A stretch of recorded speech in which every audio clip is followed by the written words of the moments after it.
마무리. 구약 성경에 나오는 대표적인 두 왕을 뽑으라면 어쩌면 다윗과 사울, 사울과 다윗이라는 왕일 것입니다. 이 두 사람은 이스라엘의 1대 2대 왕입니다. 다윗도 기름 부음을 받았고요, 어노인팅. 그리고 사울도 기름 부으심을 받았습니다. 그런데 문제는 기름 부으심을 받기 전까지는 겸손하고 다 좋았는데 기름 부음을 받은 후에는 두 사람의 모습이 확연하게 달라집니다. 한 사람 사울은 왕이 되더니 마음이 교만해지고 하나님에게서 점점 멀어졌어요. 하나님의 예배를 멸시하고 하나님을 향한 열정이 사라지기 시작합니다. 자기의 의와 자기의 열심만 나오기 시작했어요. 떵떵거리면서 이 무소불위의 권력을 휘두르기 시작했습니다. 반면에 기름 부음을 받았던 또 다른 인물인 다윗은 죄인 취급을 받으면서 장인이었던 사울에게 쫓기는 신세, 그렇게 광야를 헤매면서 쫓겨다니는 어려운 인생을 살았습니다. 먹을 것이 없어서 줄임배를 부여잡고 성소에 올리는 진설병, 그 떡을 부하들과 함께 간신히 겨우겨우 먹기도 하고 아둘람 굴에 몰래 숨어 들어가서 그 마음 가운데 원통함과 비통함을 부여잡고 그렇게 숨어 지내는 인생으로 살아가기도 했습니다. 심지어요, 적국의 한 복판인 블레셋의 그 복판에 들어가서 목숨을 구걸하기 위해서 침을 질질 흘리면서 미친 채 하는 그러한 비참한 그런 수치를 겪기도 했습니다.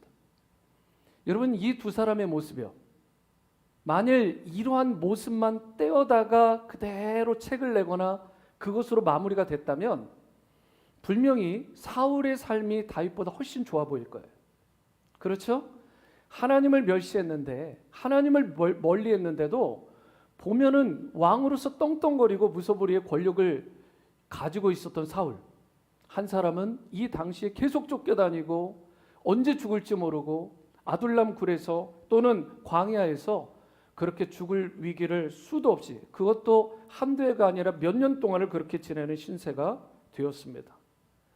여러분, 이 부분만 잘라서 본다면 분명 다윗의 삶은 누가 보아도 비극이라고 말할 수 있습니다. 그러나 끝이 어떻게 됐죠? 여러분 잘 아시잖아요. 그 떵떵거리고 교만했던 사울왕은 하나님을 떠난 가운데 자결함으로 그 생을 마감합니다. 어느 정도였느냐? 그의 시체가 성벽에 걸리는 비참한 최후를 맞이하게 돼요. 가문이 다 몰락하게 되고 망하게 됩니다. 반면에 다윗은 어땠죠? 이스라엘의 성군이 됩니다. 지금도 수많은 사람들이 가장 이스라엘의 최고의 왕을 꼽으라면 그 사람들이 주저하지 않고 다윗 왕을 뽑습니다. 장차 그의 후손 가운데, 다윗의 후손 가운데 심지어 메시아 그리스도가 탄생하는 존귀한 인생으로 그의 인생이 세워지게 돼요. 그야말로 그 마무리까지 아름답고 존귀하게 된 것입니다. 여러분, 이런 면에서 우리 인생의 중간중간도 물론 아름다워야 되겠지만 사실은 그 마지막이 진짜 아름다워야 돼요. 우리 인생의 과정에는 좋은 일도 있고 어려운 일도 있습니다. 성공도 있지만 실패도 있죠. 영광된 순간도 있지만 아픔과 고통의 순간도 있습니다. 그러나 이런 중간 과정에서 느꼈던 아픔과 고통이 얼마나 깊은지 거기에 연연하지 않고 우리의 삶의 마지막은 반드시 성령 안에서 아름답게 매듭지어 줘야 되는 것입니다. 비단 우리의 라이프, 삶 자체가 마무리되는 것만 말하는 게 아닙니다. 여러분 가운데, 청년들 가운데 학업을 마무리할 때도, 학위 과정을 마무리할 때, 직장에서 다른 직장으로 옮길 때의 마무리 하나를 하더라도, 그리고 이웃과의 관계 가운데 굿바이를 해야 되는 상황 가운데 그 관계를 마무리할 때도, 모든 관계들은 그 과정도 아름다워야 되지만 마무리가 향기나고 아름다워야 되는 거예요. 그런 의미에서 오늘 말씀의 제목은 아름다운 삶, 아름다운 마무리인 것입니다. 우리 인생의 과정에 저와 여러분들의 삶의 방향, 이것이 어디를 향하고 있는지 내가 잘 점검해 볼 필요가 있는 거예요. 혹 현재 삶의 만족을 위해서 삶을 낭비하는 가운데 불행한 결말로 내가 치닫고 있지는 않은지, 아니면 지금 현재는 비록 어려움을 당하고 있고 고난과 그리고 수치 가운데 있더라도 장차 주어질 하늘의 상급과 하나님이 주실 영광의 면류관을 우리가 바라보며 아름다운 결말을 향해 우리가 믿음으로 기쁨으로 달려나가고 있는지, 우리가 성령 안에서 나의 삶을 잘 점검해 봐야 되는 것이죠. 이와 같이 우리 크리스천들은 아름다운 삶, 아름다운 마무리를 추구하면서 살아가야 하는데요. 우리가 어떻게 하면 아름다운 삶, 아름다운 마무리를 이루는 우리의 라이프로 살아갈 수 있을까? 오늘 본문 말씀을 통해 이것에 대해 함께 정리를 해보도록 하겠습니다. 첫 번째, 우리의 삶이 아름다운 삶, 아름다운 마무리가 되려면 진리를 위해 살아야 합니다. 진리를 위해 살아야 돼요. 8절 말씀을 보실까요? 함께 읽어봅니다. 시작. 우리는 진리를 거슬러 아무것도 할 수 없고 오직 진리를 위할 뿐이니. 여기에 보시면 사도 바울이 평상시에 아주 중요하게 느꼈던 그리고 가졌던 모티베이션, 그 동기가 여기에 소개되어 있는데 이 부분을 세번역으로 제가 읽어드릴게요. 8절 세번역입니다. 우리는 진리를 거슬러서는 아무것도 할 수 없고 오직 진리를 위해서만 무언가를 할 수 있습니다라고 되어 있어요. 여러분, 진리가 뭐죠? 사도 바울의 삶 가운데 보면 진리가 충만했던 인물이잖아요. 하나님의 말씀이 진리입니다. 그렇죠? 그 진리의 말씀이 날마다 사도 바울의 심령 가운데 있었어요. 또한 오직 예수 그리스도만이 구원자가 되시고 자신의 주님이 되시는 그 진리를 그의 삶의 파운데이션, 그의 삶의 반석으로 삼고 그의 삶을 올렸던 것입니다. 주님만이 소망이고 생명이라는 이 진리가 그의 안에 있었고 바울의 삶 가운데 날마다 주님이 주시는 진리로 충만해서 자신도 진리 가운데 살았지만 수많은 사람들을 주님의 복음을 통해 예수 그리스도를 통해 정말 진리 가운데 임하게 하는 일에 귀하게 쓰임받았던 인물이 사도 바울입니다. 오늘 그 사도 바울이요, 오늘 고린도 전후서를 다 마무리하면서 마지막 가운데 이 마지막 챕터를 마무리하면서 저와 여러분들 가운데 복음의 진리, 말씀의 진리, 예수 그리스도라는 이 진리 가운데 우리가 거하기를 원하고 또한 진리 되신 그 주님을, 그 복음을 일평생 전하는 자로 쓰임받기를 간구하는 그 마음이, 그 심령이 이 말씀 가운데 있다는 것이죠. 여러분, 그런데 이와 같이 진리를 위해서 살고 진리 가운데 거하는 삶이 쉬운 일인가요? 여러분, 쉽지 않잖아요. 진리를 선택하게 되면 잘 기억하세요. 따라오는 게 있습니다. 여러분들이 지금 막 난 삶이 너무 평안해, 좋은데요, 그럴 수도 있는데요, 사실은요 정반대의 경우가 생길 수 있어요. 진리 가운데 거하면 진짜 하나님의 진리의 말씀, 복음의 진리, 예수 그리스도를 위해서 나의 삶을 초점을 맞춰 살아가면 아이러니하게도 핍박이 찾아올 수 있습니다. 비방이 찾아올 수 있고요, 심지어 수치가 찾아올 수도 있어요. 만약에 바울이 세상과 타협을 해가지고 적당하게 살았다면 어땠을까요? 진리가 아니라 거짓에 묻혀 살고 타협하고 살았더라면 아마 되게 편한 삶을 살았을 거예요. 매를 맞지 않아도 되고요, 채찍에 맞지 않아도 되고요, 뿐만 아니라 돌에 맞지도 않아도 됐고, 쫓겨다니는 신분이나 손가락질 당하고 죽을 위기 가운데 처하는 그런 어려움들을 수도 없이 당했던 그런 강도의 위험, 강의 위험을 당하지 않아도 됐을 거예요.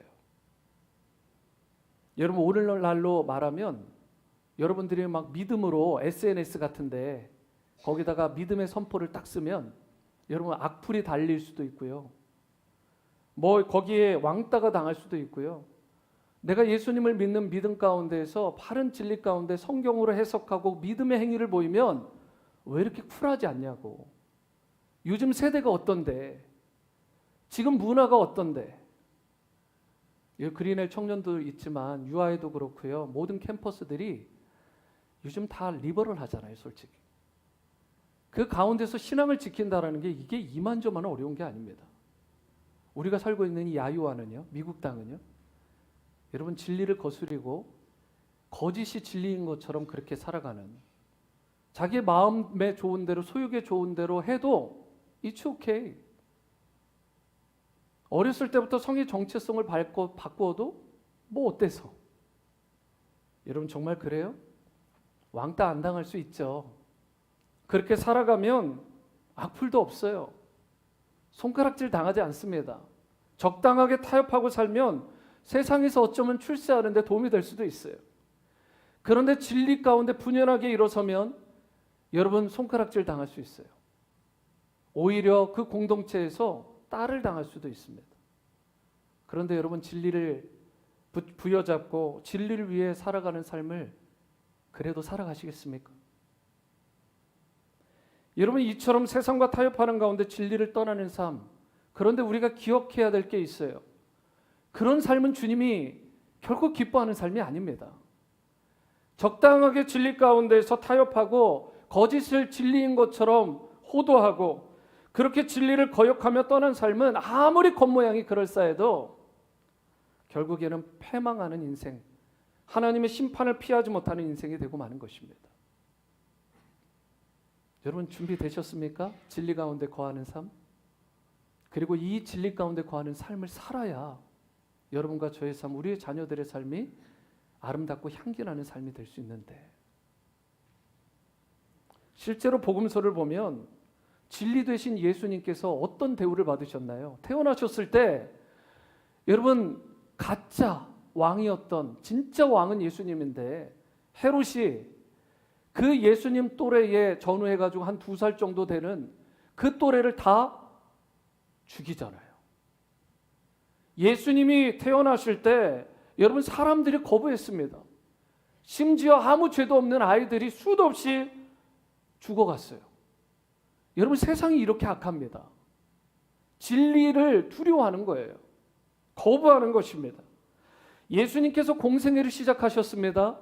드디어 선포하시고 30이 되셔서 그분의 사역을 본격적으로 시작하셨을 때, 하나님 나라를 선포하시고 복음의 메시지를 선포하셨을 때 사람들이 오해했어요.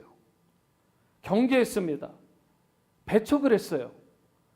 예수님을 미치광이로 호도하고 반민족주의자라고 율법, 하나님의 말씀을 폐지하는 자라고 심지어는 귀신이 들렸다고 누명까지 씌워서 그 진리 되신 예수님을 쫓아내기도 했습니다. 여러분 진리를 붙들고 산다라는 건 대가를 지불해야 돼요. 그러다가 결국 예수님이 어떻게 되셨나요? 십자가를 지시고 골고다 언덕에 오르셔서 여러분 완전히 상하시고 찢긴 채로 피를 흘리다 못해 물 한 방울까지 다 흘리시고 예수님이 운명하셨습니다. 여러분 여기까지만 보면, 그 부분만 떼어서 보면 예수님께서 선포하시고 예수님께서 우리에게 가르치시고 분부하셨던 그 진리가 아무 무가치해 보이고 아무 힘도 없어 보이잖아요. 만약에 예수님께서 죽으시고 끝났다면 그 진리는 진리가 아니죠. 그런데 어떻게 되셨죠? 대반전이 일어납니다. 사흘 후에 예수님 부활하셨어요. 예수님께서 그동안 말씀하셨던 그 진리의 말씀이 다 진짜가 된 거예요. Come true. 다 완성되고 이루어지고 성취가 된 것입니다. 여러분 예수님의 진리의 말씀이 예수님의 십자가의 죽으심으로 끝났다면 여러분 그것은 우리가 따를 수 있는 진리가 아니었을 수도 있어요. 하지만 예수님은 죽으실 뿐만 아니라 다시 부활하셨습니다. 그리고 지금 성령으로 우리와 여러분과 개인의 삶 가운데 지금 인격적으로 함께하고 계시다는 사실, 그 진리 되신 주님께서 오늘 여러분과 저의 삶 가운데도 이와 같은 진리가 필요한 거예요. 진리와 함께 가는 것이 비록 힘들죠. 진리와 같이 걸어가는 것 어렵습니다. 하지만 진리와 함께 가셔야 되고 진리 가운데 거하셔야 맺게 되는 열매가 아름답게 되고, 또한 우리의 삶이 그 결말도 우리의 심판자가 되시고 주관자가 되신 주님 앞에서 아름다운 인생으로 평가받게 되는 것입니다. 그럼에도 불구하고 이 시대를 살아가는 사람들이요, 진리가 아니라 적당한 처세술로 인생을 살아가려고 하는 자들이 많죠. 이건 대단히 위험한 발상이고 시도입니다. 하나님을 떠나서 살아가게 되면 잘 살 것 같은데 사실은 망하는 것입니다. 제가 시골에 살았을 때 구수라는 사람들이 있었어요. 그 젊은 여잔데 이게 참 애매한데 저희 형님의 같은 또래, 그리고 그 동생이 저하고 같은 또래. 근데 가장 그 장녀가 귀신이 들어간 거예요. 무당이 됐어요. 기가 막히게 마치더라고요. 그러니까 심지어 교회 다니던 사람들 가운데서도 자기의 아이가 경기로 어찌할 걸 몰라 하니까 하나님을 찾지 않고요, 그 사람을 찾아가는 거예요. 그것도 교회 리더십인데, 평신도 지도자인데. 제가 그 모습을 보고 충격을 받았어요. 이게 뭐지? 여러분, 우리가 인생이 어려울 때 진리 대신 예수님을 찾아야 돼요. 눈에 좋아 보이는 것 찾고 여러분 거기에 마음을 쏟고 여러분의 영혼을 팔게 되면 망하는 것입니다. 그 귀신 신내림을 받았던 그 무당네 가족이 여러분 돈을 엄청 벌었어요. 막 집도 올리고 뭐 그 주위에서 막 소문 나가지고 사람들이 끊이지 않아요. 그런데 제가 그 후에 몇 년 후에 들었는데 다 집안이 다 패가 망신한 거예요. 다 중간에 단명하고 다 폭력적으로 빠지고 가정도 다 어려워지고. 여러분 끝까지 가봐야 돼요. 중간만 떼어보면 그럴싸하니까 우리 영혼도 팔아먹고 마음도 팔아먹고 육체도 팔아먹을지 모르지만 여러분 진리 가운데 거하십시오. 진리 대신 예수님만이, 복음만이 우리의 유일한 소망이고 우리의 능력이고 기적의 원천임을 믿으시기 바랍니다. 저와 여러분들이 진리 가운데 거할 때 결국은 승리하게 되어 있어요. 실제로 잠언 14장 12절에요. 함께 읽어봅니다. 시작. 어떤 길은 사람이 보기에 바르나 필경은 사망의 길이니라. 사람들이 볼 때 대다수가, 여론이 이거는 맞는 길이야라고 말한다라는 거잖아요. 그런데 하나님께서 분명히 말씀하셨어요. 사람이 바르다라고 하는 것이 바른 게 아니다. 사람이 옳다라고 말하는 게 중요한 게 아니야. 하나님 보시기에 바른 것이 중요하다는 것입니다. 우리가 세상을 따라 살고 사람들을 따라 살면 편안하게 살지는 몰라요. 세상적으로 어느 정도 성공 가도를 거둘 수도 있습니다. 하지만 맺게 되는 열매, 그 결국은 파멸이라는 거예요. 그러므로 우리의 삶이 진짜 아름다운 삶, 아름다운 마무리를 원한다면 진리와 함께 살고 진리를 위해 달려나가는 여러분들의 삶, 여러분들의 자녀들의 인생이 될 수 있게 되기를 축원합니다. 두 번째로 아름다운 삶, 아름다운 마무리가 되기를 원한다면 거룩한 열정이 있어야 됩니다. 거룩한 열정이 있어야 한다. 9절 말씀을 보세요. 이 말씀도 같이 읽어봅니다. 시작. 우리가 약할 때에 너희가 강한 것을 기뻐하고 또 이것을 위하여 구하니 곧 너희가 온전하게 되는 것이라. 여러분 여기에 사도 바울이 지금까지 했던 사역의 방향과 목표가 잘 나와 있어요. 바울은 고린도 교회 성도들을 강하게 만들기 위해서라면 자신이 연약해지더라도 괜찮다. 내가 좀 욕 좀 먹고 내가 좀 돌 좀 맞고 내가 좀 어려움을 당하고 수치를 당해도 너희들만 세워질 수 있다면, 너희들만 예수님의 제자로 참된 크리스천들로 너희들이 회복되고 세워질 수가만 있다면, 너희 성도들을, 고린도 성도들을 내가 강하게 할 수만 있다면 I'm okay. 여러분 자기 자신이 아니라 예수 그리스도의 몸된 교회와 성도와 하나님 나라를 위한 거룩한 열정이 그의 심령 가운데 있었다라는 것입니다.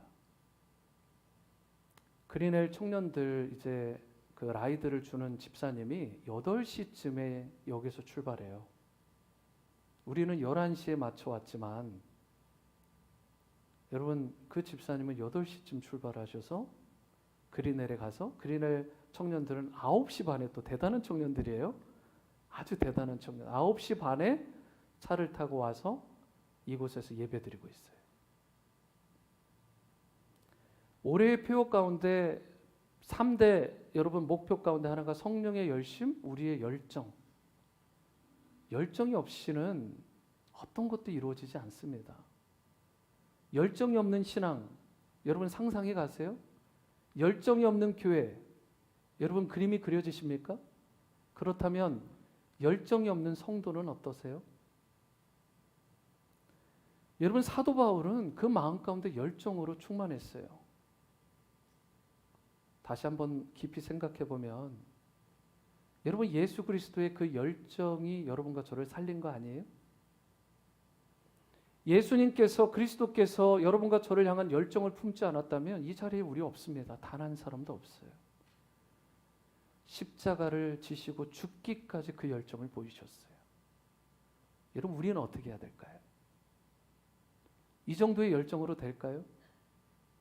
우리 마음 가운데 혹시 팬데믹을 핑계로 내 마음 가운데 열정이 식어진 부분은 없는지, 이 정도 신앙으로 됐다, 내가 학업 때문에, 내가 직장 때문에, 내가 자녀들 케어하느라고 가사 때문에, 무엇 때문에 그러니까 여러분 모든 것들을 이유를 대고 핑계를 대자면 한도 끝도 없어요. 여러분 주님을 향한, 주님의 몸된 교회와 성도를 향한, 하나님의 나라를 향한 열정이 성령의 열정처럼 우리 가운데 회복되어야 됩니다. 우리가 찬양했잖아요. 교회여 일어나라. 교회에 일어나라. 정말 여러분 꿈꾸십니까? 여러분 교회가 일어나야 되는데 내가 교회잖아요. 우리가 교회 아니에요? 믿는 자들의 모임.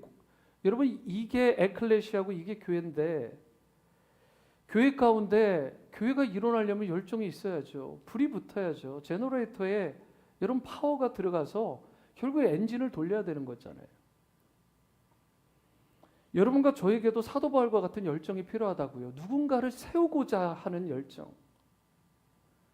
한 영혼이라도 케어하고 싶어서 그 먼 길 사실 라이드 갔다 오는 것도 주일 오후에 음식 해주시겠다고 어젯밤에 그 트레이를 끌고 오시는 그 모습을 제가 밤 12시에 봤습니다.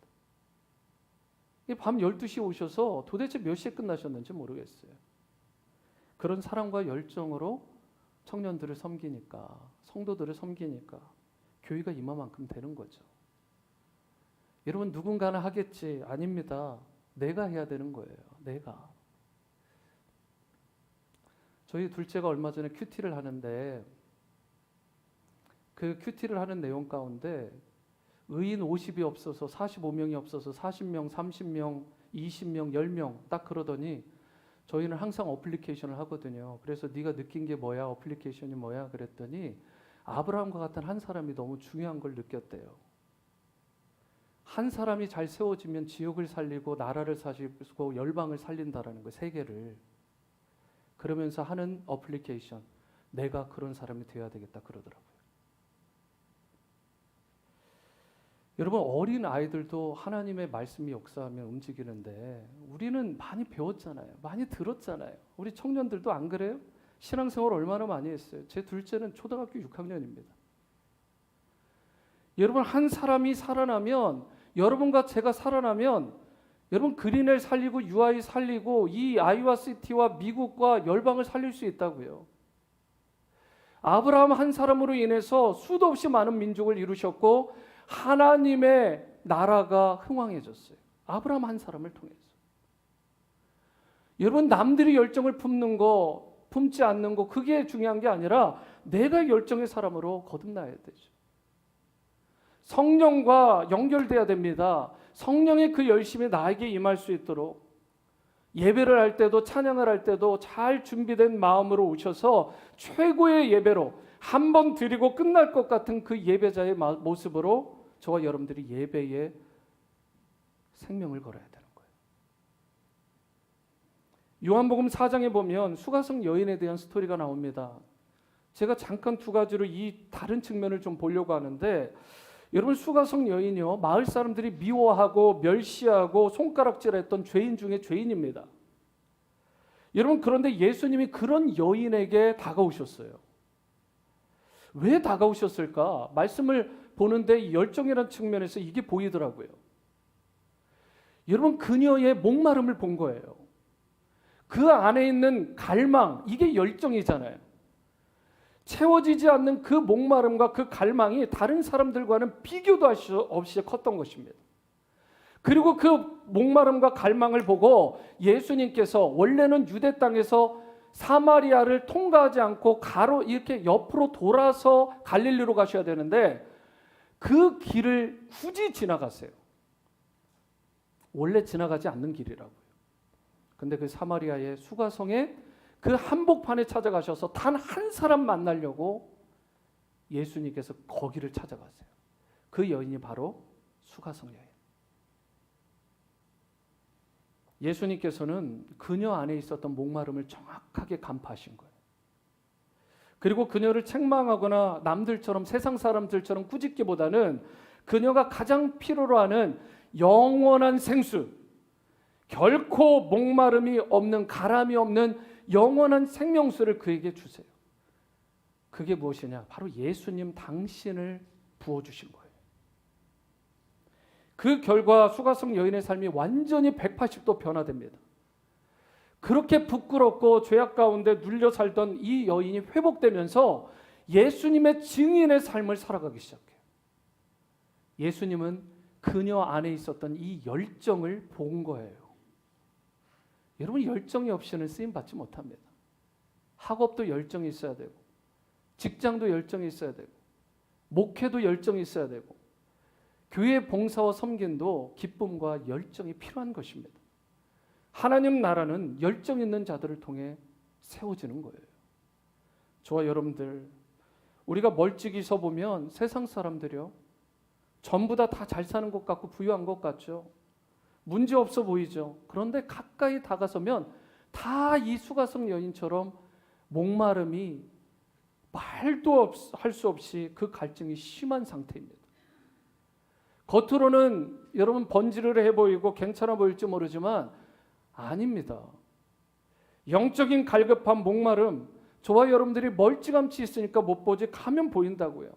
그때 예수님처럼 여러분과 제가 무엇을 주면 그들의 목마름을 풀어줄 수 있을까? 어떻게 저들의 목마름을 해결할 수 있을까? 내가 무엇을 하면 그 영혼이 건강해지고 어찌되었든 강건해질 수 있을까? 온전해질 수 있을까? 이것을 고민하며 바른 것을 줌으로 영혼의 목마름도 해결해주고 그들의 심령들과 그들의 삶도 건강하게 세워주고 아름다운 열매를 풍성히 맺게 하는 일에 귀하게 쓰임받을 수 있게 되기를 바랍니다. 여러분, 예수님도 열정이 있었고 그리고 예수님의 생명수를 먹을 만한 수가성 여인의 그 갈망과 목마름과 열정이 두 개가 만나면서 여러분 성경에 기록될 만한 파워풀한 스토리가 써지고 일평생 하나님 나라를 위해서 귀하게 쓰임받는 완전히 반전이 일어나는 귀한 여인으로 변화가 되었다는 사실 기억하시고 여러분과 저의 가운데 열정을 준비하시기 바랍니다. 성령 안에서 열정을 준비하실 때 예수님께서 다가오셔서 성령을 통해 다가오셔서 그 열정에 불을 다시 지펴주시면 그 주님의 열정과 만나게 되면 세상을 변화시키고 치유하고 수많은 사람들을 주님 앞에 돌아오게 하고 생명을 주는 일에 쓰임받는 여러분과 저의 삶이 되게 될 줄 믿습니다. 이러한 교회와 가정과 성도와 우리 자녀들이 될 수 있게 되기를 축원합니다. 세 번째이자 마지막은 우리의 삶이 아름다운 삶, 아름다운 마무리가 되기를 원한다면 성삼위 하나님이 함께 하셔야 됩니다. 성부 하나님, 성자 예수님, 성령 하나님, 삼위 하나님이 함께 우리 가운데 임재해 주셔야 임마누엘로 함께 해주셔야 된다라는 뜻이죠. 13절 말씀 한번 읽어볼까요? 시작. 주 예수 그리스도의 은혜와 하나님의 사랑과 성령의 교통하심이 너희 무리와 함께 있을지어다. 고린도후서의 전후서의 마지막 말씀입니다. 여러분, 이 13절 말씀 어디서 많이 듣던 말씀 아니에요? 잘 보시면 여러분 예배 끝날 때 드리는 축도잖아요. 베네딕션.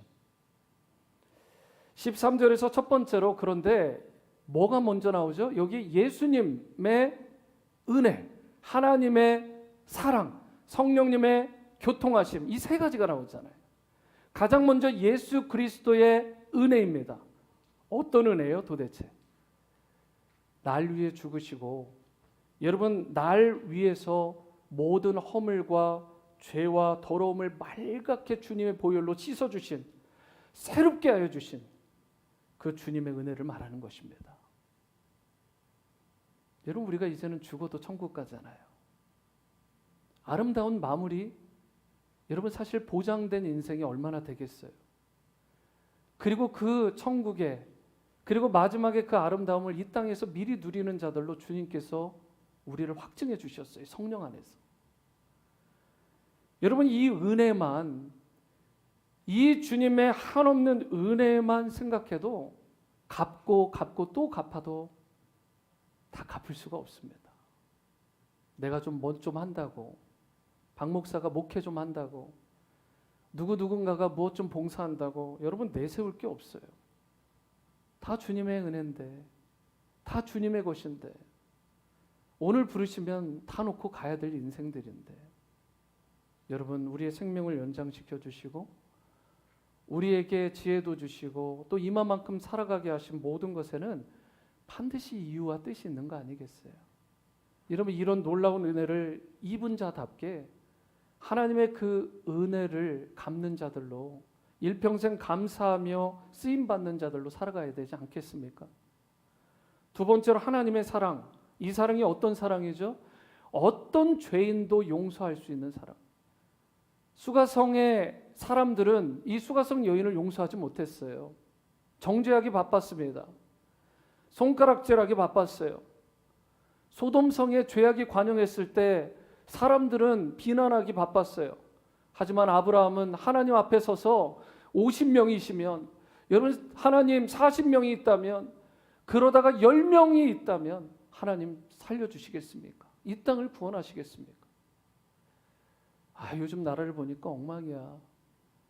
뭐 미국이 이렇고 한국이 어떻고 누구네 집안이 어떻고 누가 어떻고 맨날 비난하고 손가락질하지만, 여러분 중요한 건 하나님의 사랑을 닮은 자라면 그 사랑을 받은 자답게 unlimited 사랑, 다함이 없고 한계가 없는 그 극진한 사랑으로 우리도 그 사랑을 받은 자답게 누군가를 사랑해야 되지 않겠습니까? 용서하되 끝까지 용서하고, 교회의 하나됨을 이루고, 성도의 하나됨을 이루고, 여러분이 이러한 삶이 될 때 그 교회가 건강해지고, 그로 말미암아 아브라함과 같은 역사, 그리고 그 인생으로 말미암아 바울과 같은 놀라운 축복의 역사가 흘러가게 되는 것입니다. 여러분 하나님께서 여러분과 저에게, 우리가 때로는 죄도 짓고 실수도 하고 넘어지지만 저와 여러분들의 아픔도 하시고 우리의 눈물도 닦아주시면서 이렇게 말씀하시는 거예요. 사랑한다 아들아, 내가 너를 잘 안다. 사랑한다 내 딸아, 내가 너를 축복하고 또 축복하기를 원한다. 여러분 하나님 아버지의 마음 아니에요? 그 하나님 아버지의 사랑과 우리를 품으시는 그 넉넉한 하나님 아버지의 그 품을 느낄 때에 저와 여러분들이 다시 한번 회복되고 일어서는 인생이 될 뿐만 아니라 아름다운 인생, 아름다운 삶으로 마무리할 수 있게 되는 것입니다. 세 번째가 성령의 교통하심입니다. 여기서 교통하심은 헬라어로 코이노니아인데요, 내 안에 친히 내주하셔서 깨어진 나를 만져주시고, 내가 다운되었을 때, 낙심될 때 이렇게 세워주시고 또 위로해 주시고, 황폐하고 메마른 심령 가운데 폭포수와 같은 생수의 강을 부어주시는 분. 우리 장희정 집사님이 이제 기도하셔서 이제 뭐 저희 가정에 무슨 문제가 있겠구나 이제 막 들으신 분들도 있겠지만, 이제 중보 기도자 분들은 사실 들으셨어요. 근데 주중에는 이야기를 했지만 사실 조금 안 좋은 일이, 어려운 일들이 있습니다. 그리고 사실 이것이 인간의 힘으로는 어찌할 수 없는 상황이고, 가장 안 좋은 상황 가운데 지금 저희 이제 사실은 장인어른이 계세요. 현실적으로 보면 건강 상태가. 여러분 그런데 한 주가 지나갔습니다. 이제 정확하게 이제 오늘이 이제 한 주가 되는데 아직 의식이 없으시고, 앞으로의 치료 과정 가운데 어떻게 돼서 여러 가지 부분들이 회복이 될지 정확하게 알 수 있는 게 없어요. 아직 일단 의식 자체가 깨어나지 않았고 자가호흡이 돌아오지 않아서. 여러분 한 주 동안 얼마나 사실 온 가족이 이렇게 낙심되고 어려운지. 그런데요, 성령께서 우리 각자의 마음을 터치하시고 교통하시고 위로하시고 함께 해주시니까 여러분 그 위기를 벗어나서 우리가 소망 가운데 기도할 수도 있었고, 그래서 작은 기적들이 일어났다라는 소식을 3일 전에도 들었고 어제는 더 큰 변화에 대해서 듣게 됐어요. 이제 오는 주가 사실은 큰 터닝 포인트가 될 만한 아주 중요한 한 주가 되는데, 의식이 깰 수 있느냐, 자가호흡이 돌아오느냐, 이제 육체의 모러 스킬, 이런 어떤 근육이나 이런 것들이 정석으로 의식도 그렇고 돌아오실 수 있는지. 여러분 우리의 힘으로 할 수 있는 게 없습니다. 의사분도 하는 얘기가 할 수 있는 거는 다 하는 거예요. 결국은 하나님께서 이민 시스템을 건강하게 해주시고 모든 부분들을 정상화시켜 주시지 않으면, 만져주시 않으면 힐링이 일어날 수 없어요. 저와 여러분들이 기적을 원한다면, 하나님의 진짜 역사를 원한다면 성령의 도우심이 필요합니다. 주님께서 우리의 삶 가운데 교통해 주셔야 낙심에서 우리가 소망으로 가게 되고 슬픔이 변해서 기쁨으로 변화되는 거예요. 우리의 인생 가운데 왜 어려움이 없고 왜 슬픔이 없겠습니까? 저와 여러분들 가운데 가장 중요한 건 환경이 아니에요. 상황으로 우리가 기뻐했다가 슬퍼했다는 자들이 아니잖아요. 우린 믿음의 사람들인데, 사람들이 찌르는 가시들도 있고 진리 가운데 서다 보면 공격도 오고 나의 무능력함도 때로는 보면서 내가 낙심될 때가 있죠. 왜 내가 이거밖에 되지 않나? 하지만 여러분, 나의 삶 가운데 성삼위 하나님께서 그분의 은혜를 베풀어 주시고 그분의 사랑을 베풀어 주시고 그분의 코이노니아, 터치하심과 친교하심과 위로하심이 함께 하시기만 하면 다시 일어설 수 있음을 믿으시기 바랍니다. 여러분 지금 우리가 코로나 바이러스 때문에 여전히 고통을 받고 있지만, 사실 코로나가 문제가라기보다는 내 심령 속에 지금, 내 마음 가운데 지금 무엇으로 가득하느냐가 중요한 거예요. 내 마음 중심 가운데 정말 하나님이 살아계시고요, 정말 내 마음 가운데 부활하신 예수 그리스도의 능력이 임재하시고 성령의 권세와 그 기적의 역사들이 믿어지고 살아 움직이기만 하면 코로나가 아니라 그 이상의 무엇이 오더라도 아무 문제가 안 되는 거예요. 새 학기를 시작한 청년들, 새로운 직장을 시작하시고 비즈니스를 시작하시는 분들, 새로운 하반기를 시작하시는 성도님들과 자녀들, 누구를 의지하고 계십니까? 누구를 붙들고 신뢰하십니까? 우리의 열심으로 한계가 있어요. 열심 내야죠.